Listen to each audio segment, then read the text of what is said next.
Hello, hello. Welcome to another episode of the podcast. I'm so glad you're here.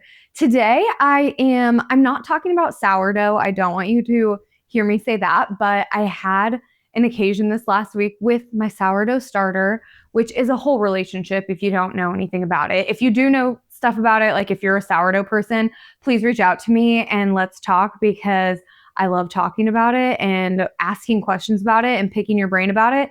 But a few months ago, I got started with the sourdough starter. I'm baking bread left and right, especially now that I'm working from home. I can like stick a loaf in the oven while I'm working. And then when I take my next bathroom break, take it out. It's great. I love it. But this last week, I had an experience with my sourdough starter that kind of lit up something in my brain where I thought, oh, I could talk about this on the podcast this week because I really think that it could play this analogy for other people. And when I was talking to a couple other people about the analogy, they were like, oh, that's a really good analogy. And so it gave me confidence to come on here and talk about sourdough, even though you might not care about it. But before we get into that, I did just want to say that this episode will not be all about sourdough. I'm truly just using it as an example so that we can talk about potential and outgrowing our containers that we put ourselves in. So I am really excited about the episode. I hope that you resonate with it. If you do, I would really, really appreciate it if you sent it over to someone, even just send it right now before you even know if you appreciate it, because every time that you send word of mouth recommendations about the podcast, it makes such a difference. And if you haven't already and you listen to this on Apple Podcasts, please, please, please leave a review because that makes such a big difference in getting it out to other people that are listening to podcasts. It helps with that little discover page where it's like, these are things that you might like. I get those all the time because I listen to a lot of personal development podcasts and it will recommend personal development podcasts. So when you leave reviews, it boosts it up in that discover page a little bit more. So I would super appreciate it if you could leave a review. But if you listen on Spotify or you're watching on YouTube or something like that instead, you could also leave a comment, leave a review, subscribe, 5 stars, whatever, all the things. But I would super appreciate it wherever you're listening or watching if you would give that extra level of support. So without further ado, I want to get back into the episode. So today I wanted to talk about, so I had this experience. If you are not a person who bakes sourdough, I'm not going to give you the nitty gritty of it all because even some of the terms like feeding your starter are just, even before I started sourdough, that was just nonsense to me. And so I'm sure it'll be nonsense to you if you are not a sourdough person. But I'll give you like a 1.5 minute, 2-minute crash course to give you context to what I'm going to talk about in this episode. So if you want to skip that, you can skip ahead like 2 minutes. But basically, whenever you get a starter for sourdough, you feed it equal parts water and flour. And your starter absorbs and eats that for like 4 to 8 hours. It depends how cold your house is for how long your starter takes to rise. And when it's rising, it gets really active and bubbly, and it literally will double, sometimes triple in size inside your jar. So whenever you have your jar of starter and you feed it the flour and water, you want to make sure that there's enough room for it to expand. And this last week, I had my starter in a jar and I was feeding it, which you do this daily. I'm not rigid about it, but you feed it about once a day, or if you're using the fridge method, which is a little bit more convenient for people who are not baking regularly, you can stick it in the fridge while it's already have been fed and then take it out like a week later whenever you want to bake it and feed it again. Regardless, you do this about daily. So I was doing my daily feed and I fed it, and then and I usually do it before bed so that in the morning I can whip together some dough really easily and then it ferments all day long. So I fed it before bed, and then when I woke up in the morning, it had totally expanded outside of the jar. but it had not a lot of room to grow because I had a specific jar and I thought that the jar had enough room in it for it usually doubles, mine does, but it must have just been real healthy and active this day because it definitely wanted to triple, but because the jar, you put like a loose lid on it or even just a towel or something, because the jar had that cap on it, it was trying to expand and it was kind of like bursting at the seams and coming down the jar. And it was really messy to clean and disgusting. If you do sourdough, you know what I'm talking about. But it is the sign of a healthy starter that wants to grow. And I accidentally, unknowingly capped its potential to grow by having it in a container that was not big enough for its potential. And it really just gave me this thought of how we do that to ourselves sometimes in our lives. We cap ourselves at a certain potential when we are our internal beings, I really believe, are always wanting to expand and grow. And that doesn't necessarily mean, I feel like sometimes people get turned off by this because they're like, I don't need to, like, sometimes it's okay to just be content. And I totally agree with that. But there are areas of our life that we want to expand. And I think we all, at the core of our beings, we want to be better. We want to be good people. We want to be successful in the things that matter to us, whether that's career or relationships or family or our hobbies or self-care. It could be anything. But sometimes we limit ourselves unknowingly by capping our potential and keeping ourselves inside of containers that are too small for us. And I really believe that if we would just get a larger container or expand our horizons of what we believe to be possible for us, then we would get real active and real energized, just like my starter did, and we would be able to expand and grow even further. So I wanted to talk about some areas in our lives where we might be capping our potential or our container may not be the appropriate size for where we want to go, and then talk about how we can make some changes to be sure that we are allowing ourselves room to grow in the areas that matter to us, right? I always, specifically on this podcast, I always want to encourage you that if I talk specifically about working on our physical bodies, or I talk about career development, or I talk about family development, like children or something like that, not all of those things are going to be important to every single person. And there might be other things that are more important to you than those. So when I give examples of certain spheres of life, just take it and apply it to the sphere that matters to you. It doesn't have to, none of us are going, well, maybe I'm limiting us, but maybe I'm capping our potential by saying this. But I was going to say, none of us are always going to care about being in great shape and like being in our peak physical shape, and then also being at the peak of our career, and then also being the peak mom that we possibly can be, and then also having the cleanest house and just all of these different things. I don't want to say we can't do it all, because we can have everything that we want, but we really need to focus on the areas of life that actually matter most to us. So whenever I talk about the different areas of life, just know that you can apply it to whichever area is most important to you. So one area might be physical. I was talking to Jared about this concept, and my husband, and he was telling me about back in the 50s, it had been just a knowable fact. And I'm saying fact with air quotes because it wasn't a fact, but spoiler alert. But he was talking about back in the 50s, up until this specific track runner, it was a fact that it was impossible for a human to run a 4-minute mile or less, or quicker than that. And no one had done it that they knew of note or of record, until 1954. This guy, I think his name was Roger or something, I looked it up right before this, Roger Bannister, broke the quote unquote impossible 4-minute mile barrier in 1954 with a time of 3:59.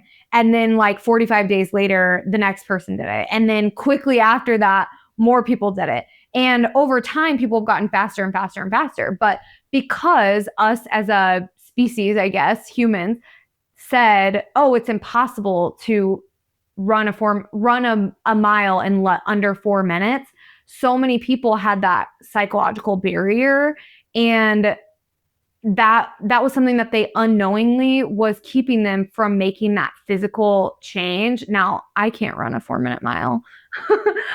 Or maybe I could if I gave myself the right container and room to grow and blah, blah, blah. But all this to say that that was something that it was a psychological roadblock more than it was actually a physical roadblock. They thought it was a physical roadblock, but it actually was a psychological one. And now, like Usain Bolt and whatnot, it has beat that record so many times. And it was just reminding me that there are times in our physical journeys where we limit ourselves or we cap ourselves or we say, oh, I could just never do that. And it's actually more of a psychological roadblock than it is an actual physical one because of the limitations that we're putting on the potential that we have. Another example with the career, for instance, is that we can sometimes get stuck in roles that no longer serve us or no longer suit us because we aren't allowing ourselves to think more broadly or think more about what we're capable of or what we could do. And I think that a lot of the time, especially in the corporate world or just really old-fashioned structured job types, there's a very specific ladder of growth that happens. So it's, you start at this level and then you move up to the senior level or the 1 level or the 2 level or the 3 level, and then you move up to the manager and then you move up to the director or something like that. And in those cases, I think that it can really limit our ability to dream about what is possible for us because we're just thinking about the next level or the next rung on the ladder. Really, we're only focusing on the ladder, but there's a whole, escalator to the right of the ladder that could take you way further, way faster. And it's not about speed necessarily, but just about, are you going in the right direction? And is this something that you feel like will expand you as a person? And I think sometimes when we're feeling really, really drained at work, it's mostly that we've outgrown the role that we're in. And there's not a direct trajectory for us to be able to grow because in the corporate world, there is limited structure. There's capped potential. And a lot of the time, I think a lot of employees who have a lot of potential don't ever meet their potential at corporations because of this rigid structure that a lot of them have. But that could be something that in your career you're experiencing, and that might be a container that you look at and see, okay, is this a container that I need to change? Another example could be relationships. I say this all the time. I feel like the people around you make such a difference in who you are as a person. And if you have specific goals, if you have physical goals or career goals or hobby goals or family goals, the people around you are going to directly affect the way you go after those goals. And so with relationships, especially with people that you've been friends with since you were like really, really young, they may be stuck on the image of you that you have been for a long time, or maybe you made friends with them in college and they always know you as the drinker and the partier and, oh, you're the fun one when we go out or something. And that's not really the image that you want anymore or the person that you're striving to be anymore. But it's so easy to fall into that role when you're with them because they've known you so long at this point. The thing I always think about, I can't remember where I heard it the first time, but is that you are the sum of your 5 closest friends or 5 people that you hang out with the most. So if you look around at your 5 closest friends and they all care a lot about their health and care a lot about their family relationships and care a lot about their marriages, and they always speak highly of their husbands or wives, and they're not trash talking them, or they're going on regular walks, or I don't know, whatever the things are. Those are the things that I care about. I really want to have an awesome marriage that I'm obsessed with. I really want to have really solid friend and family relationships. And I really want to take care of the vessel, my body that I'm in while I'm living here on earth. Those are kind of the main things for me that I care about. And so when I look at my friends or the people that I'm closest to, if they look like that, then more than likely it's going to help me look like that. And that's going to be the appropriate container for me to be in. Now, if my friends are always trash talking their husbands, which is totally okay, you guys, like sometimes you just have to vent. But if they're trash talking their husbands and all we do is drink and snack and eat fast food when we're together, or sit and rot and gossip and talk poorly of other people that we're literally going to see the next week or something like that, then that maybe is not a container that I'm going to be able to grow in and that I'm going to be able to flourish and feel good and energized and happy about. It's not the direction that I want to go. So that might be a container that I might look at changing. Another one, and this might be kind of controversial, but it's been coming up a lot recently, is I think sometimes we put ourselves in containers with the algorithm in our like social media bubbles or the news that we're watching or something along the lines that is influencing the way that we think about current events and world affairs and all of that. And social media is so good at learning what opinions you like so that it can feed you more of those. And it just kind of becomes this echo chamber of opinions. And I think that that can really limit your possibility to connect with other people who have different opinions or expand past what opinions you already have about certain things and really open your eyes to what other sides may have to offer. So I think that that's a container that you could also look at yourself, reflect, and think, is this limiting me? Is this keeping me from growing and expanding and connecting and flourishing outside of the jar that I'm currently in? So how do we fix this? So first, obviously, we always want to reflect and see where this is happening. So ask yourself, what things in your life are you most often saying the phrases like, oh, I could never do that. I could never work out 5 days a week. I could never be the manager or boss of a company. I could never direct people. I could never keep such close track of my finances and be such a good financial planner. I could never, whatever. Those areas where you're saying, I could never do that. Or I can't even imagine having the life that she has, or I can't even imagine being the CEO of a company, or I can't even imagine waking up at 5 a.m. to work out. I can't even imagine having lunch or dinner with my in-laws every weekend. Or must be nice, must be nice to have the support that they have, or must be nice to have the bank account that they have, or must be nice to have the body they have, or the car they have, or must be nice to have so much free time.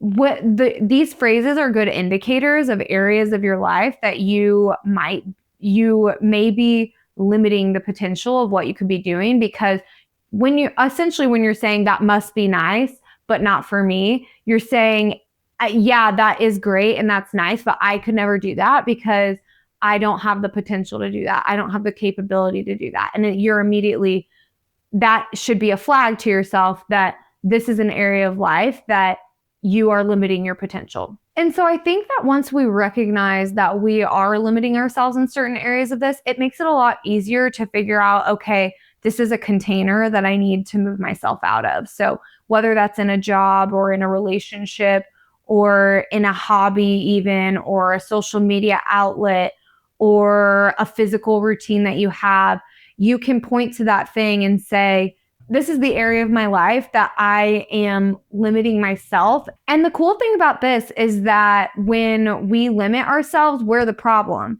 And when we're the problem, we're also the solution. So that's the thing that rocks about it. It can be defeating when you're like, oh my gosh, I'm keeping myself from, I'm the only person in my way. Well, that's great, because if you're the only person in your way, guess who is the only person that you can control in any given day? You. So if you're the only person in your way, you're also the only person that can move aside, or if you're the problem, you're also the solution. So it should be a very empowering thing. It shouldn't be like, oh my God, I'm trapping myself in this container. I'm never going to grow enough to make bread. But really it should be like, oh, I want to give myself room to grow and room to flourish and dream big and actually believe that I can do the things that I want. I can have the life of my dreams. I can have an amazing relationship with my husband. I can have an amazing relationship with my child. A lot of my friends are having kids right now, and I know that they're being really intentional about the things that they do in their everyday lives with their children so that they can try to grow and develop the healthiest relationships that they can have with them. Or in your physical body, because what you do today and what container you put yourself in today completely impacts the container that you could be in the future. For instance, I'm just going to bring it right back to the sourdough. Let's make it full circle. But with sourdough, like I said, it doubles, triples, all of that. And so there's this thing called discard. I'm not going to get into it. But if you don't discard, then your sourdough constantly expands. And so what it's doing is it's in that container, you feed it the equal parts flour and water, and then it doubles or it triples and it grows.